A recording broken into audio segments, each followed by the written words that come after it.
Fall River, Massachusetts, October 1901. On a windswept parcel of land overlooking the granite scars of the Bristol County quarries, Manuel Cordeiro was building something that made no sense. He was not felling timber, not squaring logs, not raising a single post or beam. Instead, he worked with stone. Not the clean gray granite of his neighbors, but dark, pock-marked basalt he'd hauled himself from a glacial deposit miles away. He was laying the stones in a circle, a perfect 18-foot ring, and as the courses rose, they began to curve inward. Wendell Prescott, a Bristol County selectman and a man whose family had been shaping granite into respectable right angles for 3 generations, stopped his buggy on the ridge above Cordeiro's land nearly every afternoon. He'd watch for a few minutes, his expression hardening from curiosity into a kind of civic offense. "It's a tomb, not a house," Prescott declared one day at the town hall, loud enough for the clerks and landowners to hear. "The man's building a stone beehive for his family to freeze in. No windows to speak of. No proper chimney. It's a foolish, foreign notion." The men around him, quarrymen and merchants, nodded in agreement. They saw the low, curving walls and imagined the damp chill of a root cellar. They saw the single, low doorway and thought of an animal's den. They watched Manuel Cordeiro, a quiet man from the Azores, meticulously chipping and fitting the dark, volcanic rock, and they called him the Mad Portuguese. They laughed, but it was a nervous laughter, the kind that masks a deep unease with anything that breaks the established, hard-won patterns of survival. The structure growing on that hill was an affront to their collective wisdom. What did this Azorean stonemason, a man who spoke of building on the mysterious, the volcanic fields of his island home, understand about hemispherical geometry and thermal mass that the master builders of New England had missed? The answer to that question would not be found in blueprints or building codes, but in the brutal, clarifying physics of a New England winter. If you stick with me, I promise you will learn not just how a man saved his family with a pile of rocks, but the fundamental principles of heat transfer, thermal storage, and why the shape of a shelter can matter more than the thickness of its walls. We're going to explore the science that separates a cold tomb from a warm home. Before we do, if you find value in stories of ingenuity and forgotten wisdom, consider subscribing to this channel. Your support allows us to unearth more of them. Now tell me in the comments, what's the most unconventional but effective solution you've ever seen to a common problem? Manuel Cordeiro was not a carpenter.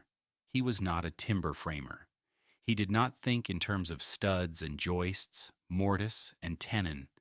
He was a man whose hands understood the language of stone, specifically the dense, dark basalt of the Azores. His father and his grandfather had built the small, domed shelters on the island of São Miguel, structures that dotted the black volcanic plains like stone mushrooms. They knew how to read the grain of a basalt boulder, how to shape it with a hammer, and how to lay it in a spiral that closed upon itself, creating a space of profound strength and quiet. His mind worked with the vocabulary of kilns and furnace chambers, of river stone, and the patient curve of a well-laid arch. He had brought his wife, Maria, and their 2 children, João and Sophia, to Fall River for the promise of work in the quarries. He was a good worker, strong and reliable, but the first winter in a rented, clapboard shack had nearly broken them. That winter was a litany of small failures that accumulated into a constant state of misery. Manuel remembered the neighbor's stovepipe, run too hot for too long in a desperate attempt to fight the cold, cracking at its elbow and filling the house with acrid smoke. He remembered the shopkeeper, Elias Vance, complaining that his ink had frozen solid in its well, his pen scratching uselessly mid-signature on a delivery receipt. He remembered the horsehair upholstery on their own rented chairs going stiff as board, splitting with a sharp crack when Maria sat down too quickly. It was a cold that didn't just seep in, it invaded, turning the very materials of their lives brittle and hostile. Every night, Maria would heat stones on the small stove, wrap them in rags, and place them at the feet of João and Sofia, a meager offering of warmth that would be gone by midnight. They slept in their coats, their breath pluming in the air of their own bedroom. Manuel, a man whose trade was the creation of enduring shelter, felt the shame of this failure deep in his bones. He had failed to protect his family from the American cold. He would not fail again. The problem wasn't the New England winter. The problem was the New England house. The standard construction of the day, whether log cabin or salt box, was a collection of thermal liabilities. These structures were boxes, assemblies of flat planes and sharp corners. In the language of physics, they maximized exterior surface area for their given interior volume. Every square foot of wall and roof was a radiator, bleeding precious heat into the frigid air. A typical 18 by 24 foot cabin had over 1,500 square feet of exterior surface exposed to the wind. The walls themselves were a study in thermal inefficiency. Even the best-built log cabins were riddled with thousands of linear feet of seams between the logs. Chinked with mud and moss, these seams were perennial weak points. As the wood expanded and contracted with the wild swings in temperature and humidity, the chinking would crack and fall out, opening dozens of small highways for cold air to infiltrate. A 40-mile-per-hour gust against such a wall didn't just cool the outside, it forced pressurized jets of Arctic air directly into the living space, a phenomenon known as air infiltration. This constant draft was why families huddled around the stove, their fronts roasting while their backs froze. The candle flames on the mantelpiece would flicker and dance, not from a draft under the door, but from the very walls themselves breathing in the winter. The heat source itself was part of the problem. A cast iron stove was a powerful heat generator, but it heated the air, not the structure. This is the principle of convection. Hot air rises, collecting uselessly at the high ceilings, while cold, dense air pools at the floor. The moment the fire died down, the convective heating stopped, and the temperature inside would plummet, often dropping to match the outside temperature within a few hours. To keep warm was to be locked in a constant, back-breaking battle of feeding the stove, a hungry beast that consumed cords of wood with alarming speed. Silas Cobb, a fellow quarryman who lived a quarter-mile down the road from Manuel, burned through 6 cords of oak before February and was already starting on his green wood, a recipe for creosote and chimney fires. The conventional house was not a shelter, it was a sieve, and survival depended on pouring heat into it faster than it could leak out. Manuel understood this instinctively. He saw the sharp corners of his neighbors' homes as invitations to the wind. He saw the long, flat walls as sails catching the cold. He knew that the solution was not a bigger fire, but a better vessel to hold the fire's warmth. And so, in the autumn of 1901, he began to build his vessel. He chose a spot sheltered by a small granite rise, and with his son João helping, he cleared the ground and laid a foundation not of squared granite, but of flat fieldstone, forming a perfect circle. He then began laying the basalt. The stones were dark, almost black, and heavy with iron. He did not cut them into neat blocks. He shaped them as little as possible, finding how each irregular piece could lock into its neighbors, a 3-dimensional puzzle of geology. He used a thick, sticky mortar of lime, sand, and water, packing it deep into the joints. The walls rose, not straight up but curving gently inward from the very first course. Each new layer of stone was set slightly inside the one below it, a technique called corbelling. The process was slow, methodical. He was not building a wall, he was weaving a stone basket. Wendell Prescott made his official visit in early November. He rode up on his horse, dismounted, and walked the perimeter of the half-finished structure, his polished boots crunching on the stone chips. He carried a clipboard and a copy of the Massachusetts Dwelling Code. "Cordeiro," he said, his voice clipped and authoritative. "I've had complaints, and frankly, I can see why." He tapped the curving wall with a gloved finger. "This is not a recognized form of construction. Where are your window casings? The code specifies a minimum ratio of glass to floor space. Where's the framing for your chimney? A stone hearth requires a triple-walled flue with a 2-foot clearance from any combustible materials." Manuel paused, a heavy basalt stone balanced on his knee. He looked at the selectman, then at his work. "No chimney," he said quietly. "Just smoke hole, south." Prescott stared at him, incredulous. "A smoke hole? Like a savage's hut? Man, the first winter storm will blow embers back inside and burn you all alive. Or the snow will block it and you'll suffocate." He made a note on his clipboard. "This structure is in violation of at least 4 sections of the county code. It is not a habitable dwelling. I'm issuing you a citation. You have until April 1st to bring this thing into compliance, or you will vacate the property. We cannot have people living in stone piles. It's a matter of public health and safety." Manuel did not argue. He did not defend his methods. He simply said, "Is warm. You see?" He placed the stone he was holding, tapping it into the mortar bed until it settled with a deep, satisfying thud. He returned to his work. Prescott, flustered by the man's quiet refusal to engage, mounted his horse. "April 1st, Cordeiro, don't make me come back here with the sheriff." That evening, Maria looked at the dark, curving walls that now rose above her head.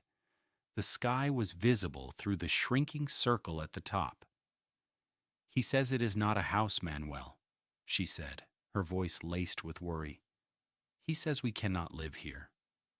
Manuel took her hand. His own was calloused and scored from the rough stone. "This is more house than that box we shivered in," he said. "This is a house that remembers the fire." He laid the final stones of the dome himself, bridging the last gap, before covering the exterior with a thick coat of lime mortar to seal every crack. Inside, he painstakingly affixed a lattice of thin wooden lath to the stone, leaving a small air gap, and then applied a smooth, white plaster finish. The interior was now a perfect, seamless white dome. It felt like the inside of an egg. It was finished by the first week of December. To understand why Manuel Cordeiro's dome was not a tomb, but a sophisticated thermal machine, we need to look at 2 fundamental principles of physics he understood from tradition, not textbooks: geometry and thermal mass. First, geometry. The enemy of warmth is surface area. Heat escapes a building through its skin, its walls and roof. The more skin you expose to the cold, the faster you lose heat. Imagine you have a certain amount of interior space to enclose, say 1,500 cubic feet. If you build a cube-shaped house to contain that volume, you will have a certain amount of exterior surface area. But if you shape that same volume as a hemisphere, a dome, you dramatically reduce the exterior surface. A hemisphere is the most efficient shape for enclosing a given volume with the minimum possible surface area. The math is irrefutable. For an equivalent interior volume, Manuel's 18-foot dome had only 64% of the surface area of a comparably sized square cabin. This meant, all other things being equal, his home had a 36% head start. It was losing over a third less heat than his neighbors' homes, before you even considered the walls themselves.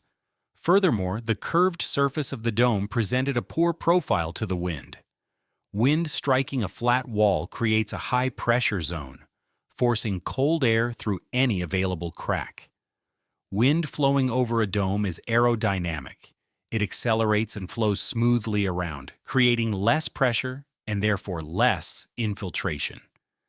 Second, and more importantly, was thermal mass. This is the ability of a material to store heat. The log walls of a typical cabin were about 6 inches thick. Wood is a decent insulator, but it has very low thermal mass. It cannot absorb and hold much heat. The walls of Manuel's dome were 18 inches of solid, high-density basalt. Basalt weighs approximately 140 pounds per cubic foot. A quick calculation reveals that Manuel's dome contained over 60 tons of stone. This enormous mass acted as a thermal battery. When Manuel lit a small fire inside the dome, the heat radiated outwards in all directions. The smooth, white plaster interior reflected much of that radiant energy back into the living space, warming the occupants and objects directly. But a significant portion of the heat was slowly, steadily absorbed by the 18 inches of basalt.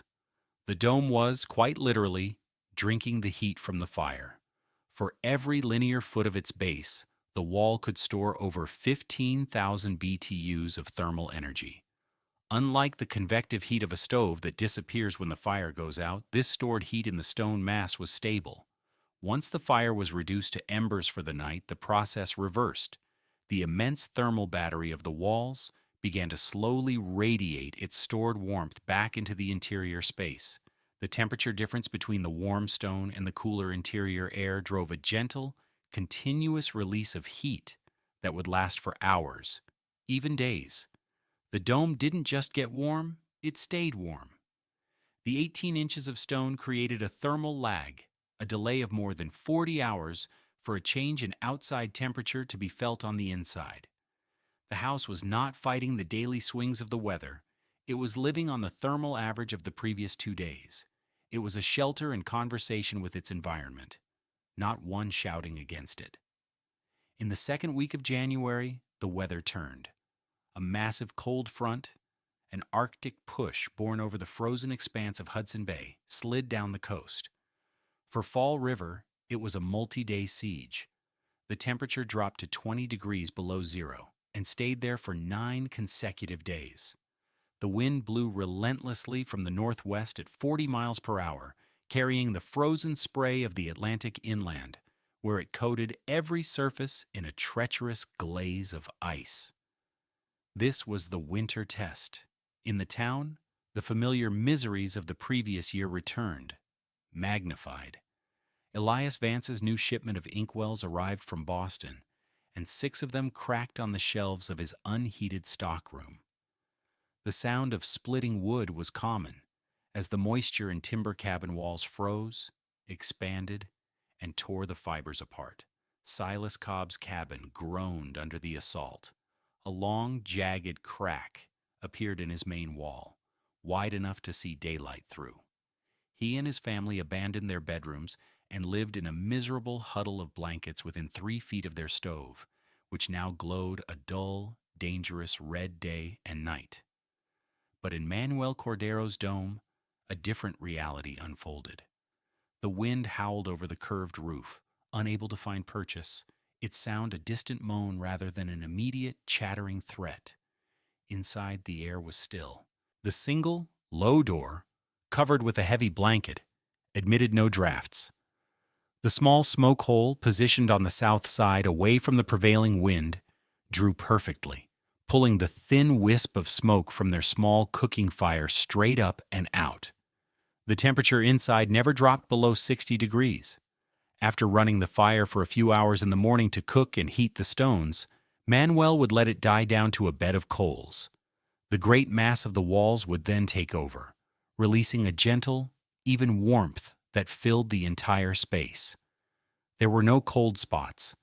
The floor, built on the earth, was the coolest part, but even it was not frigid. Maria could do her mending without her fingers going stiff.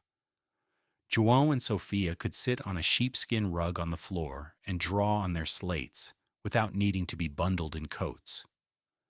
The domestic warmth was proven by a small, unassuming object on a shelf set into the stone wall, a glass jar of Maria's maracuja preserves, a sweet golden passion fruit jam from the Azores. In every other pantry and summer kitchen in the county, jars of preserves were succumbing to the cold. The water content would freeze, expand, and split the glass with a sharp pop. By Epiphany, most families had lost their summer canning, but in the Cordeiro's dome, the maracuja jam remained a perfect, clear syrup. It was a small, silent testament to the dome's success. On the fifth day of the cold snap, Wendell Prescott was making his rounds. His official purpose was to inspect the quarries for violations of new dust control ordinances, a task he hated in the best of weather. Today it was torture. The glaze ice made the roads treacherous. As he guided his horse down the track past Cordeiro's land, the animal slipped, its iron shoe striking a granite outcrop with a sharp crack. The horse went lame. Cursing, Prescott dismounted into the brutal, wind-driven cold. The nearest blacksmith was 2 miles away, an impossible walk for the injured animal. He was exposed, freezing, and angry. Then he saw it, a faint curl of white smoke rising from the top of Cordeiro's stone dome. It was the only sign of life on the desolate hill. Swallowing his pride, knowing he had no other choice, he led the limping horse toward the strange structure. He banged on the heavy wooden door. It swung inward, and Manuel Cordeiro stood there, silhouetted against a soft, warm light. Prescott didn't wait for an invitation. He ducked his head to clear the low lintel and stumbled inside, pulling the door shut against the screaming wind. The Vindication was not an argument. It was a physical sensation. The first thing he noticed was the silence. The gale that had been assaulting his ears for hours was gone, replaced by a profound stillness. The second was the warmth. It wasn't the scorching, dry heat of an overworked stove. It was a gentle, pervasive warmth that seemed to radiate from all directions at once. It felt like standing in the first sun of spring. He expected a smoky, frigid hovel, a place colder than a cave. He felt a wave of even heat settle on his face, melting the ice in his mustache. His eyes adjusted to the light from the small fire and a few candles. He saw the family. Maria, João, and Sofia were sitting around a simple wooden table. They were peeling potatoes for the midday meal. They were in their shirt sleeves.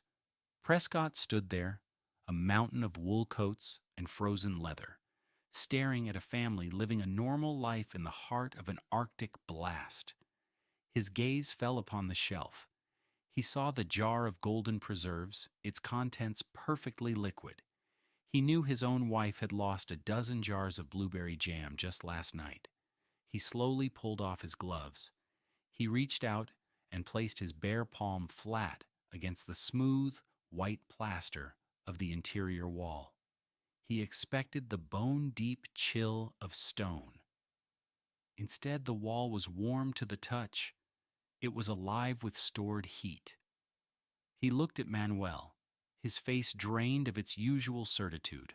All his knowledge of codes, of right angles, of proper construction, dissolved in the face of this simple, undeniable reality.